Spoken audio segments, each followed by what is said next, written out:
Investigator में अपन ने पिछले क्लासों में पढ़ा था सहसंबंध। सहसंबंध अपना कंप्लीट हो गया था।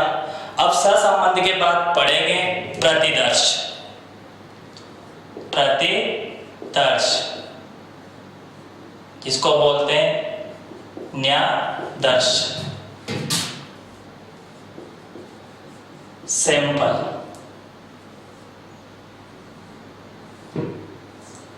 प्रतिदर्श दो प्रकार के होते हैं,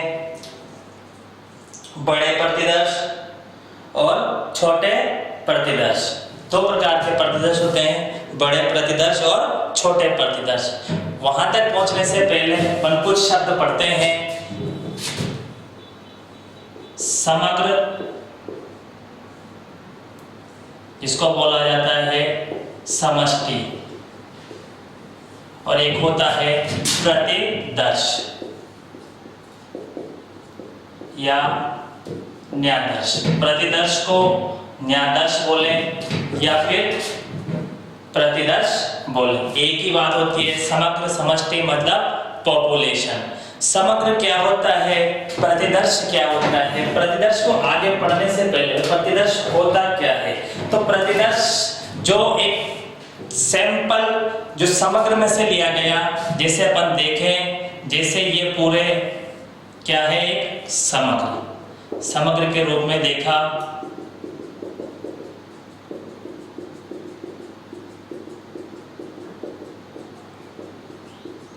ये मान लिए अपन ने जनसंख्या, समग्र को जनसंख्या भी लेते हैं।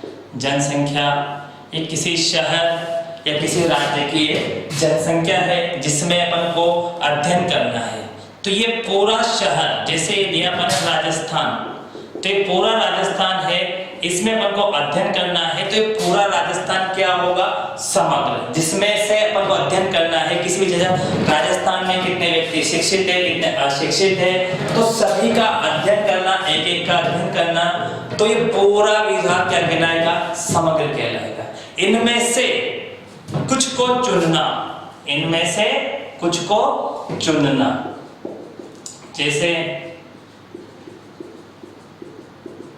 ये अपन ने लिया, इनमें से अपन ने निकाला, एक एक का अध्ययन न करके इनमें से कुछ तत्वों को अपन ने लिया या कुछ इकाइयों को अपन ने लिया, तो ये इकाइयां कहलाती है प्रतिदर्श।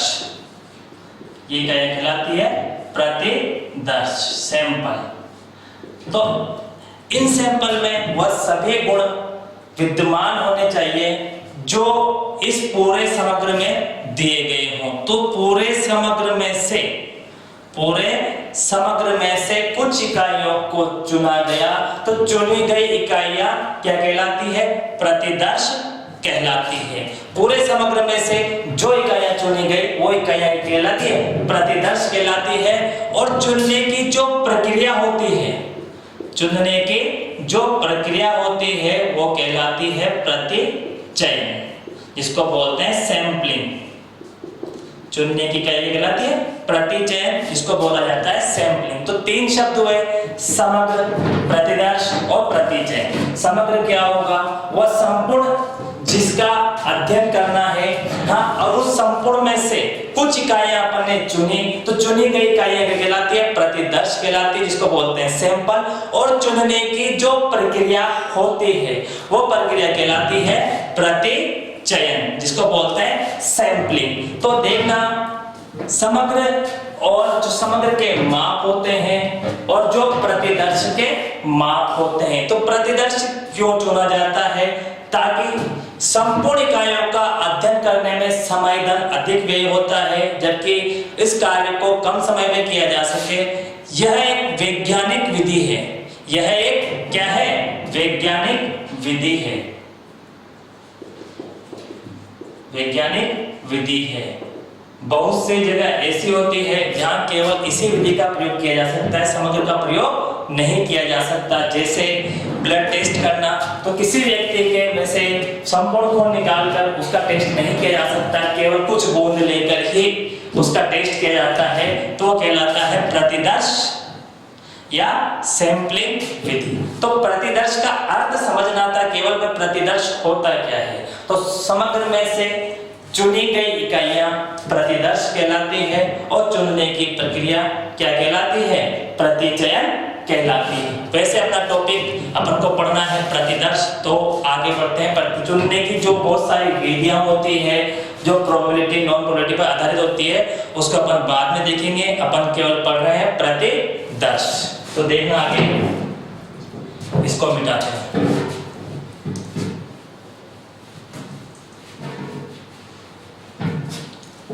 अपन बात कर रहे थे प्रतिदर्श और समग्र की। तो समग्र के जो सांख्यिकीय माप होते हैं, समग्र के जो सांख्यिकीय माप निकाले जाते हैं और प्रतिदर्श के जो सांख्यिकीय माप निकाले जाते हैं, सांख्यिकीय माप कैसे? समांतर मान, मध्यिका, बहुलक, प्रमाप, विचलन, ये जो माप होते हैं सांख्यिकीय माप। तो समग्र के माप को क्या बोलते हैं और प्रतिदर्श के माप को क्या बोलते हैं? तो जो समग्र के माप, सांख्यिकीय माप निकाले जाएंगे, उन सांख्यिकीय माप को बोला जाता है प्राचल।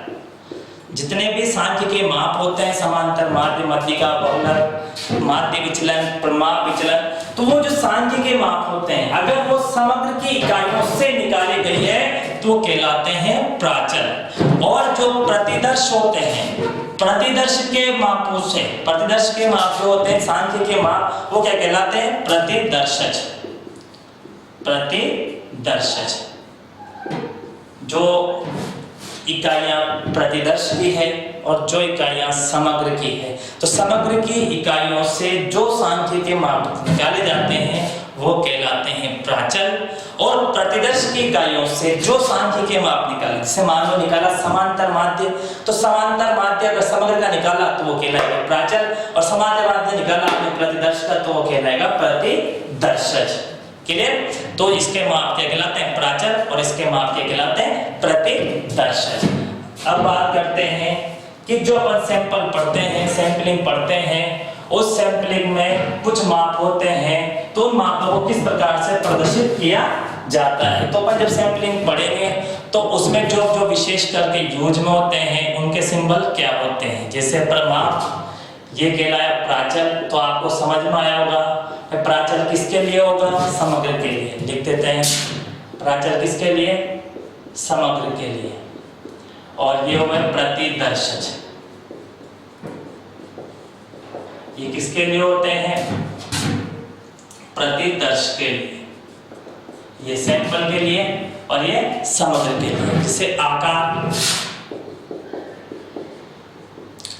आकार का मतलब जो श्रेणी आपने ली थी, जो समग्र की जो कुल जिस चीज का आप अध्ययन करना चाहते हैं, तो उस आकार में उनकी कुल पदों की संख्या को पूरी समष्टि में n से प्रदर्शित किया जाता है, और जबकि प्रतिदर्शज में या प्रतिदर्श में स्मॉल n से प्रदर्शित किया जाता है। सेकंड माध्य, इसको बोलते हैं समांतर माध्य। तो जो समग्र का माध्य होता है, जो समग्र का माध्य होता है, उस माध्य को प्राचल के दृष्टिकोण से म्यू से प्रदर्शित किया जाता है, और जबकि प्रतिदर्शन में क्या होगा? x बार। अगर आपने सैंपल या प्रतिदर्श का सांख्यिकीय माध्य निकाला है तो वो x बार से प्रदर्शित किया जाता है, और आपने समग्र का माध्य निकाला है तो वो म्यू से प्रदर्शित किया जा सकता है। नेक्स्ट प्रमाप विचलन, स्टैंडर्ड डेविएशन। तो प्रमाप विचलन जो होता है, अगर वो आपने समग्र का निकाला है तो उसको बोलते हैं छोटा सिग्मा, मतलब स्टैंडर्ड डेविएशन। और अगर आपने वो प्रतिदर्श इकाइयों से निकाला है तो उसको प्रदर्शित किया जाता है स्मॉल एस से प्रदर्शित किया जाता है। नेक्स्ट अनुपात।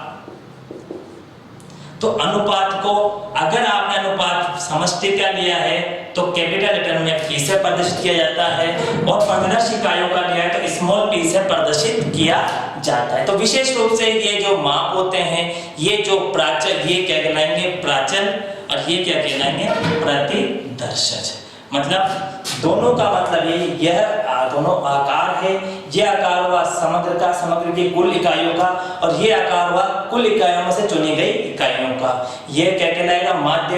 अगर समग्र का माध्य है तो म्यू से प्रदर्शित किया जाता है, और सैंपल का माध्य है तो x बार से प्रदर्शित किया जाता है। अगर समग्र का स्टैंडर्ड डेविएशन है तो छोटा सिग्मा से प्रदर्शित किया जाता है, और अगर सैंपल का स्टैंडर्ड डेविएशन है तो स्मॉल s से प्रदर्शित किया जाता है। अनुपात है तो कैपिटल लेटर, समग्र का अनुपात है तो कैपिटल लेटर के p से प्रदर्शित जाता है, और सैंपल का है प्रतिदर्श है तो स्मॉल p से प्रदर्शित किया जाता है। तो ये विशेष रूप से अपने सैंपल में काम आते हैं, इसी के माध्यम से बड़े प्रतिदर्श छोटे प्रतिदर्श निकाले जाते हैं। तो ये आपको विशेष रूप से याद होना चाहिए। इसको मिटाते हैं और आगे देखते हैं।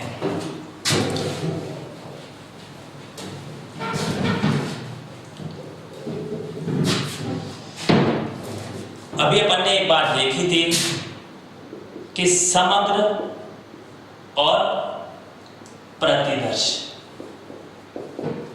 समग्र क्या होता है? कुल इकाइयां या कुल क्षेत्र जहां का अपन को अध्ययन किया जाता है, ठीक, उसमें से चुनी गई इकाइयां क्या कहलाती है? प्रतिदर्श कहलाती है। तो प्रतिदर्श जो चुना जाता है, इन चुनने की प्रक्रिया कहलाती है प्रतिचयन। तीनों शब्द क्लियर है? प्रतिचयन क्या बोलते हैं? सैंपलिंग। ये तो क्या होता है? पॉपुलेशन। ये क्या होता है? सैंपल। ये क्या होता है? सैंपलिंग। ये जो तीनों शब्द हैं, समग्र, कुल इकाइयां, समग्र में से चुनी गई इकाइयां सैंपल कहलाती है, और चुनने की जो प्रोसेस होती है वो सैंपलिंग कहलाती है। तो समग्र में से जो प्रतिदर्श चुना जाता है, तो ये प्रतिचयन जो करना होता है, इसका प्रमुख उद्देश्य क्या होता है? अगर बात करें उद्देश्य की, कि उद्देश्य क्या होता है, तो दो मुख्य उद्देश्य होते हैं। पहला उद्देश्य होता है सैंपलिंग का, जो प्रमुख उद्देश्य होता है वो होता है समष्टि के प्राचल का अनुमान लगाना। बात समझ में आई? जिससे इसके प्राचल क्या हुए? इसके प्राचल लिए अपन ने समांतर माध्य, स्टैंडर्ड डेविएशन या अनुपात p। ठीक, आपको प्रतिदर्श का क्या दे रखा है? समांतर माध्य या स्टैंडर्ड डेविएशन। तो प्रतिदर्श के समांतर माध्य से समग्र का समांतर माध्य क्या करना, वो कहलाता है प्रतिदर्श से प्राचल का अनुमान लगाना।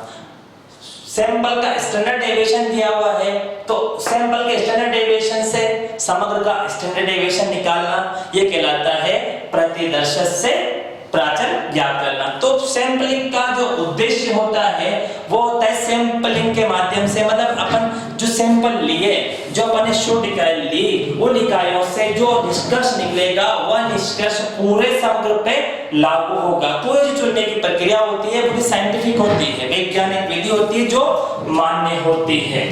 क्लियर? दूसरा उद्देश्य होता है परिकल्पना परीक्षण करना। परिकल्पना परीक्षण करना। परिकल्पना परीक्षण किस प्रकार से किया जाएगा?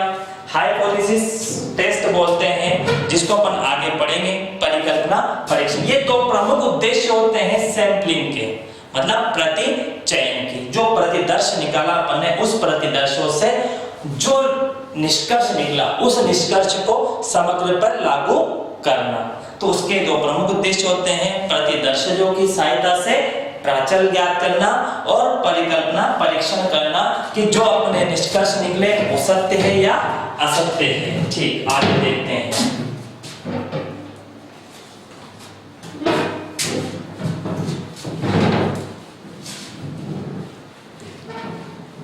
अब देखना, प्रतिदर्श में जो अपन ने प्रतिदर्श पढ़ा, प्रतिदर्श अपन ने देखा, प्रतिदर्श, तो प्रतिदर्श का जो आकार था वो आकार किससे प्रदर्शित करते हैं? स्मॉल n से। तो ये बड़ा इंपॉर्टेंट टॉपिक है। ऑब्जेक्टिव क्वेश्चन में ये न्यूमेरिकल टाइप में भी हो सकता है, तो देखना कैसे होगा। मतलब अपना टॉपिक हुआ प्रतिदर्श का अनुकूलतम आकार का निर्धारण।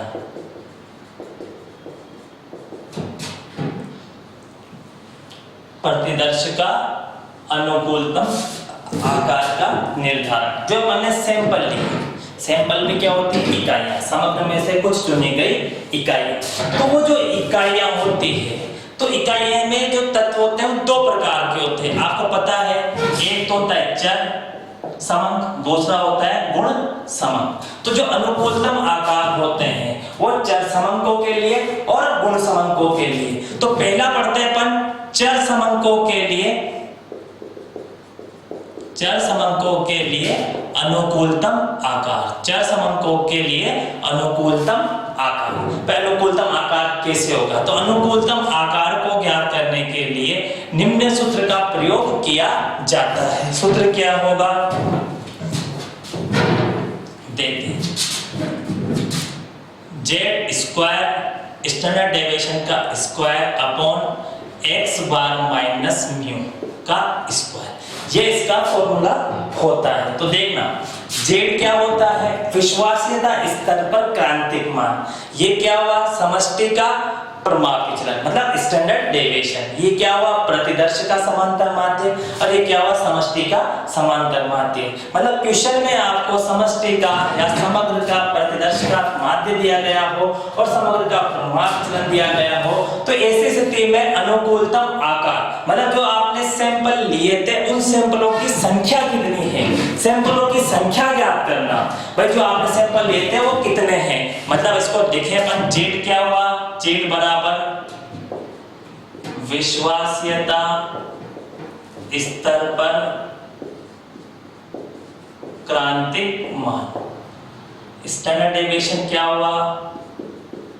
समग्र का प्रमाप विचलन, स्टैंडर्ड डेविएशन। एक्स बार क्या हुआ? प्रतिदर्श का समांतर माध्य। म्यू क्या हुआ?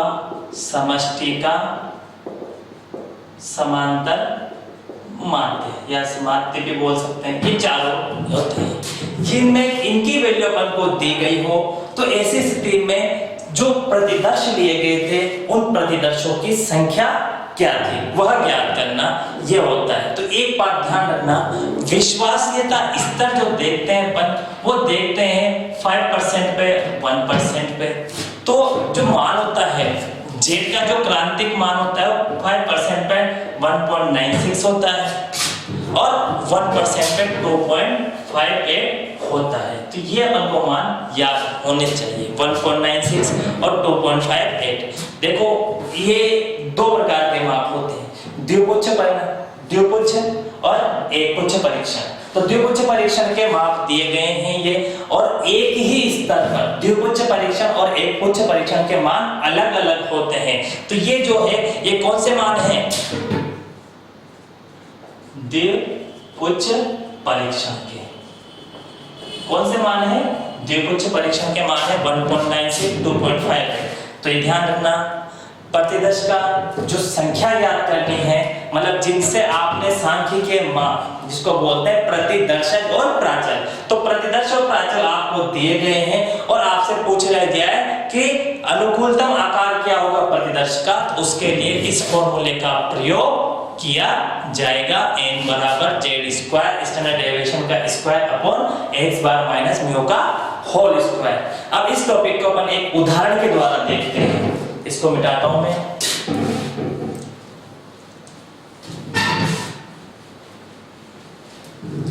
एक क्वेश्चन लिखते हैं पर समष्टि का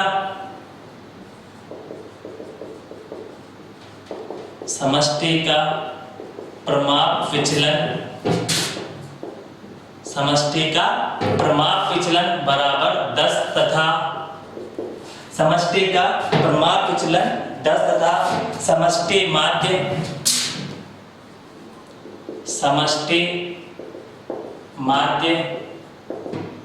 162 व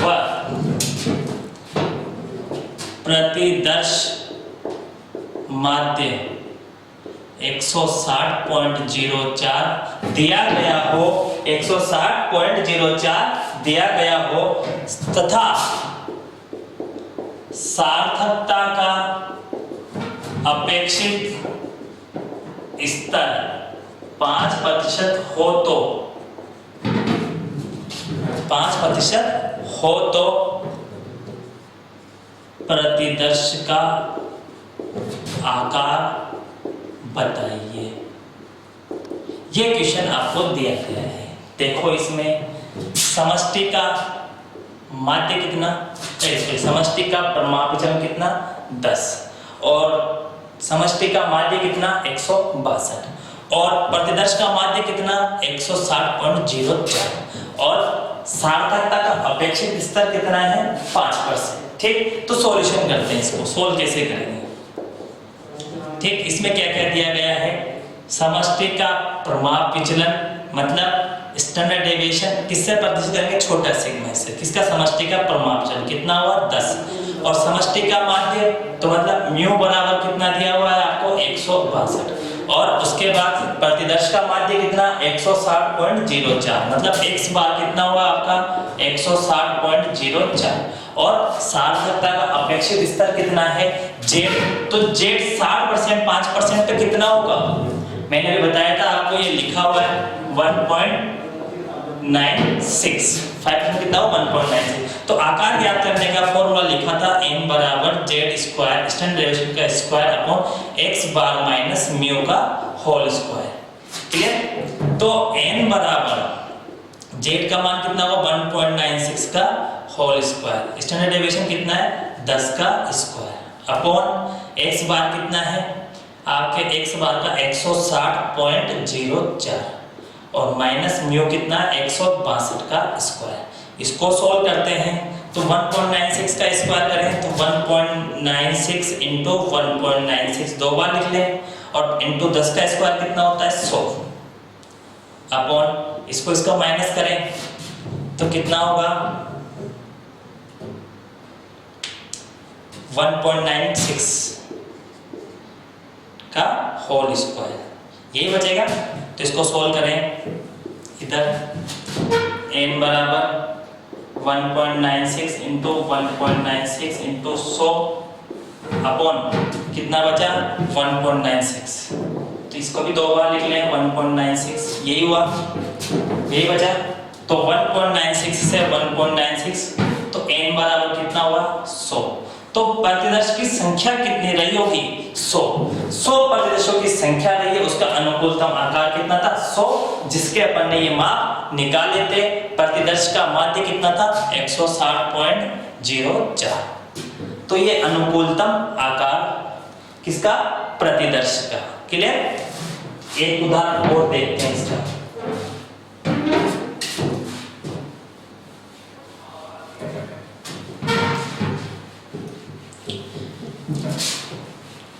इसको समझने के लिए एक क्वेश्चन और लेते हैं, एक क्वेश्चन और लेते हैं। समष्टि का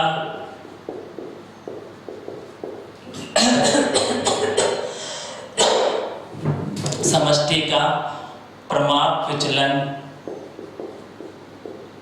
8.22 तथा समष्टि का माध्य व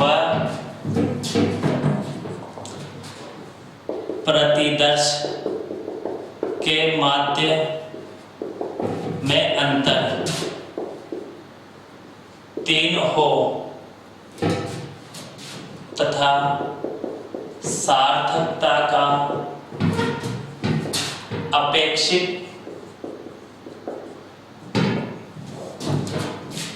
स्तर 1% हो तो प्रतिदर्श का आकार होगा। यह अपना क्वेश्चन होगा। इसमें क्या पूछा, प्रतिदर्श का आकार। क्या दे रखा है, समष्टि का परमाणु विचलन, समष्टि का माध्य और प्रतिदर्श के माध्य में अंतर कितने का है 3 का और सार्थकता का अपेक्षित स्तर कितना है 1%। तो ऐसी स्थिति में प्रतिदर्श का आकार क्या होगा। यह ऐसा क्वेश्चन है जो बिना कैलकुलेटर के भी किए जा सकते हैं, मतलब सॉरी बहुत आसानी से किए जा सकते हैं, न्यूमेरिकल के रूप में ये दिए जा सकते हैं। देखना कैसे। सॉल्यूशन क्या दिया हुआ है, समष्टि का स्टैंडर्ड डेविएशन बराबर 8.22, ठीक। उसके बाद लिखा हुआ है समष्टि का माध्य। समष्टि का माध्य मतलब क्या होता है, म्यू।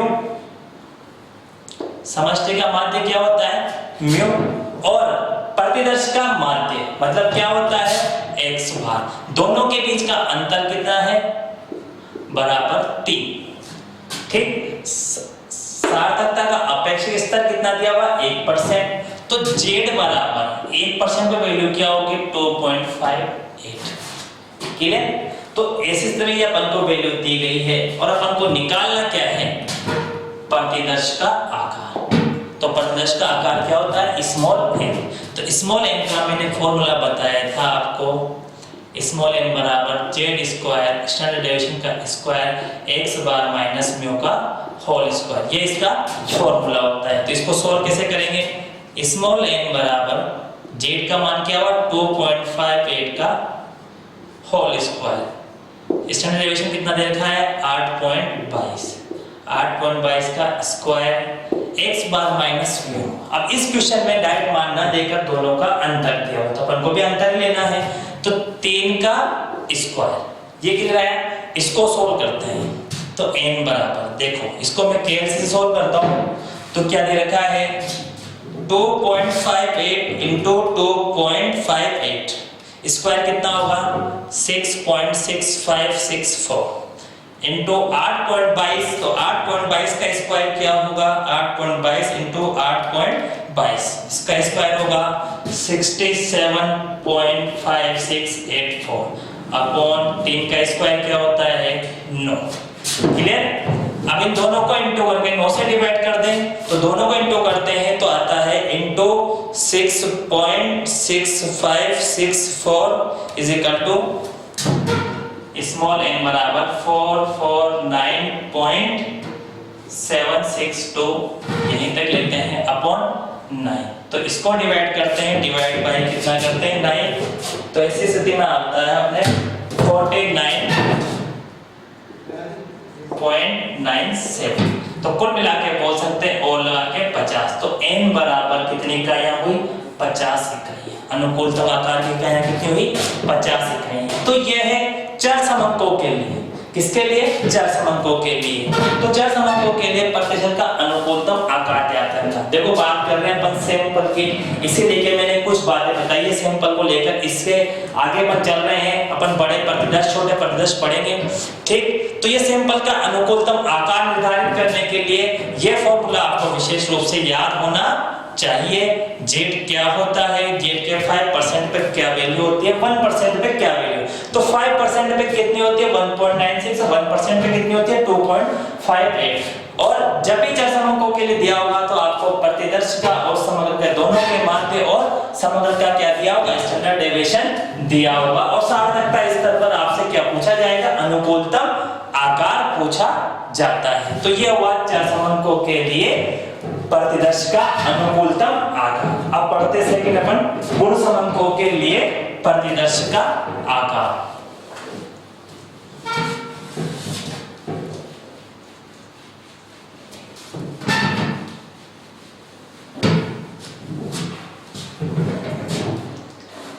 ठीक, तो किसके लिए सेकंड,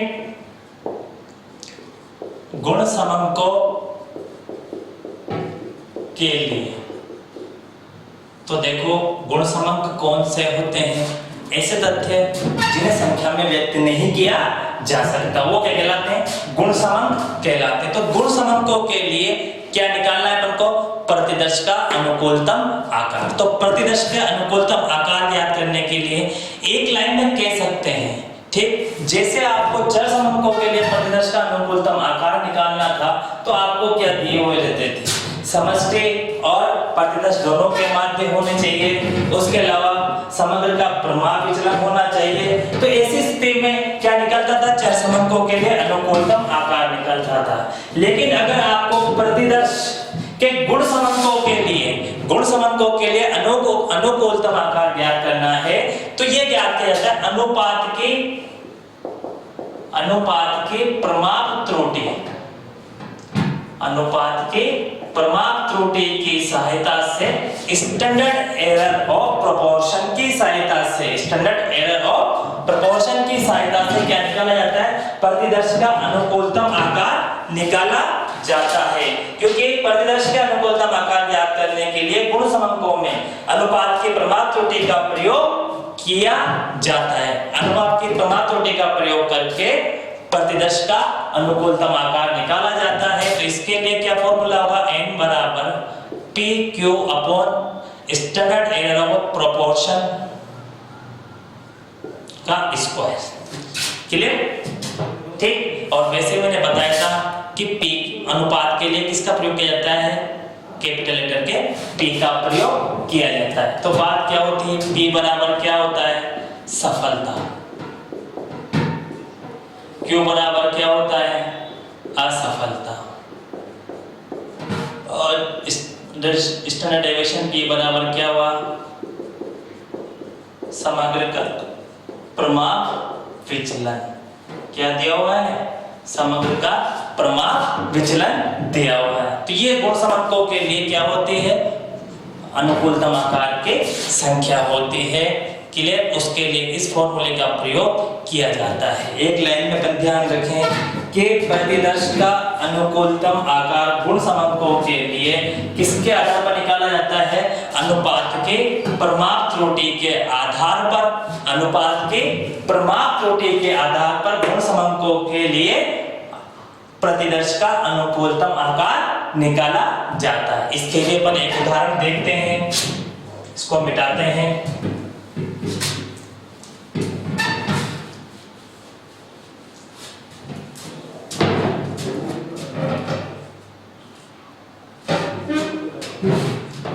क्वेश्चन लिखा, किसी कारखाने में वस्तु के दूषित इकाइयों की संख्या 10% है। दूषित इकाइयों की संख्या कितनी है, 10% है, तथा अनुपात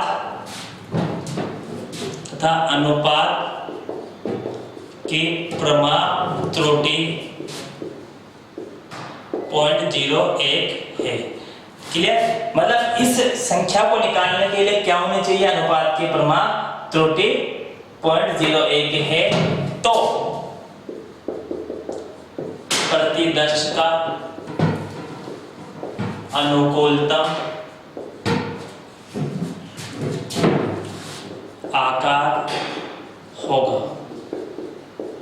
ये क्वेश्चन आपको दिया गया है। चर समंकों से भी ज्यादा इंपॉर्टेंट क्वेश्चन होता है गुण समंकों के लिए। ये बहुत इजी गोइंग, आराम से विदाउट कैलकुलेटर के भी सॉल्व हो सकता है। क्लियर, और बहुत आसानी से। तो दो बातें इसमें ध्यान रखनी थी कि पहली बात तो अनुपात की प्रमाप त्रुटि दी गई होगी, अनुपात की प्रमाप त्रुटि की सहायता से ही क्या होता है, अनुकूलतम आकार का निर्धारण किया जाता है। और यहाँ पर सफलता क्या होगी, दूषित इकाइयों की संख्या। ठीक, तो सोल्व करते हैं इसको।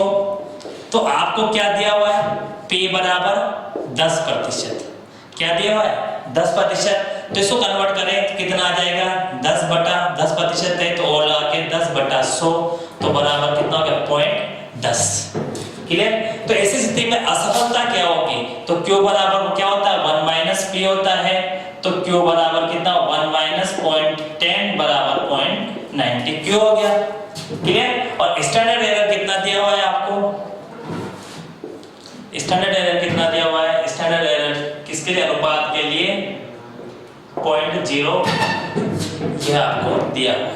क्लियर, ये हुई आपके p की वैल्यू, ये हुई आपके q की वैल्यू, ये है स्टैंडर्ड एरर ऑफ प्रोपोर्शन। फिर ध्यान देना, किसी कारखाने में वस्तु की दूषित इकाइयों की संख्या कितनी है, 10%। तो सफलता कितनी है, 10%। तो 10% से किस तरह ले सकते हैं, 0.10। तो सफलता प्लस असफलता दोनों का योग कितना होता है? 1 होता है। ये द्विपद बंटन में भी अपन ने देखा है और प्रोबेबिलिटी भी यही बताती है। तो Q बराबर कितना है? 0.90 और स्टैंडर्ड एरर कितना दे रखा है? 0.01। तो अपना फॉर्मूला क्या हुआ आकार ज्ञात करने का? n बराबर PQ अपॉन स्टैंडर्ड एरर का स्क्वायर। तो n बराबर P की वैल्यू कितनी है? 0.10 इंटू Q की वैल्यू कितनी है? 0.01 अपॉन स्टैंडर्ड एरर कितना है? 0.01 का स्क्वायर। ये अपन को दिया हुआ है। तो ऐसी स्थिति में इसको सोल्व करते हैं तो कैलसी का प्रयोग करते हैं। तो क्या आएगा? Q की वैल्यू अपने पास है 0.90। तो इसको इंटू करते हैं 0.10 इंटू 0.90। तो इसको इंटू करते हैं तो कितना आता है? 0.009। 0.10 इंटू 0.90 कितना होगा? 0.09 आएगा, सॉरी 0.09। और 0.01 का स्क्वायर करेंगे तो कितना आएगा? 0.0001 और इसमें डिवाइड किया जाए तो n बराबर आएगा 900 इकाइयां। तो प्रतिदर्श की इकाइयां कितनी होगी? 900। फिर देखना सफलता क्या है? P, असफलता क्या है? Q और स्टैंडर्ड एरर कितना दे रखा है? प्रोपोर्शन का 0.01। तो जब कारखाने में दूषित इकाइयों की संख्या कितनी दे रखी है? 10%। ठीक। और क्या दी होगी? अनुपात की प्रमाप त्रुटि। तो अनुपात की प्रमाप त्रुटि की सहायता से क्या निकाला जाएगा? प्रतिदर्श का अनुकूलतम आकार। तो ऐसी स्थिति में, इस स्थिति में प्रतिदर्शों की संख्या क्या रही होगी? 900 रही होगी। एक उदाहरण और लेते हैं, इसका मिटाते हैं इसको।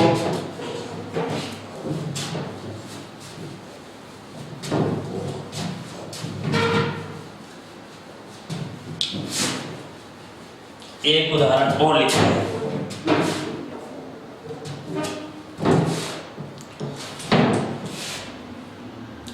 Question number 2। जब सफलता का अनुपात 50% तथा अनुपात की प्रमाप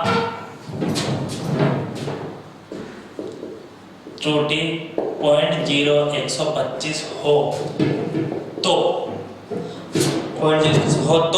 प्रतिदर्श का अनुकूलतम आकार होगा। क्लियर बात? तो यहां आपको सफलता का अनुपात कितना दिया हुआ है? 50%। अनुपात की प्रमाप त्रुटि कितनी दी हुई है? 0.0125। तो ऐसी स्थिति में प्रतिदर्श का अनुकूलतम आकार क्या होगा? मतलब जो दिया हुआ है, सोल्व करें इसको। तो P बराबर कितना हुआ है? 50%, मतलब 50/100। तो बराबर कितना है? 0.50। और तो Q बराबर क्या होगा? 1 माइनस 0.50। तो Q बराबर कितना है? 50। क्लियर बात ये? और स्टैंडर्ड एरर कितना दिया हुआ? स्टैंडर्ड एरर 0.0125 ये आपको दिया हुआ है। ठीक। फॉर्मूला क्या होगा? स्मॉल n बराबर PQ अपॉन स्टैंडर्ड एरर किसकी? समष्टि की का स्क्वायर। तो n बराबर PQ 0.50 इंटू 0.50 अपॉन 0.0125। इसको सोल्व करते हैं। इसको सोल्व करते हैं कैलकुलेटर से। तो सोल्व करने पर, पूरा सोल्व करने पर आपके शायद आंसर होगा, करके देखना आप, 1600 इकाइयां। कितना आंसर होगा? 1600 इकाइयां। तो ये प्रतिदर्श का अनुकूलतम आकार है। प्रतिदर्श हम बहुत पढ़ते हैं, लेकिन प्रतिदर्श में ये भूल जाते हैं, छोटे प्रतिदर्श बड़े प्रतिदर्श ये ज्ञात करना, लेकिन प्रतिदर्शों की संख्या ज्ञात करना भी आपको आनी चाहिए। तो दो प्रकार के चर होते हैं, एक तो दो प्रकार के तथ्य होते हैं, एक तो चर समंक होते हैं, गुण समंक होते हैं। चर समंकों के लिए फॉर्मूला लिखा था अपन ने, स्मॉल n बराबर z स्क्वायर स्टैंडर्ड डेविएशन का square upon x bar minus mu का होल स्क्वायर। और गुण समंकों के लिए फॉर्मूला होता है pq upon standard error of proportion का स्क्वायर। क्लियर? तो ये अपन हो गया प्रतिदर्श का अनुकूलतम आकार का निर्धारण। ठीक, आगे देखते हैं।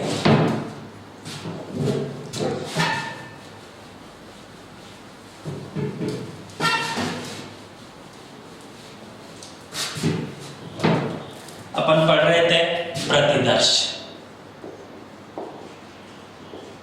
मतलब सैंपल।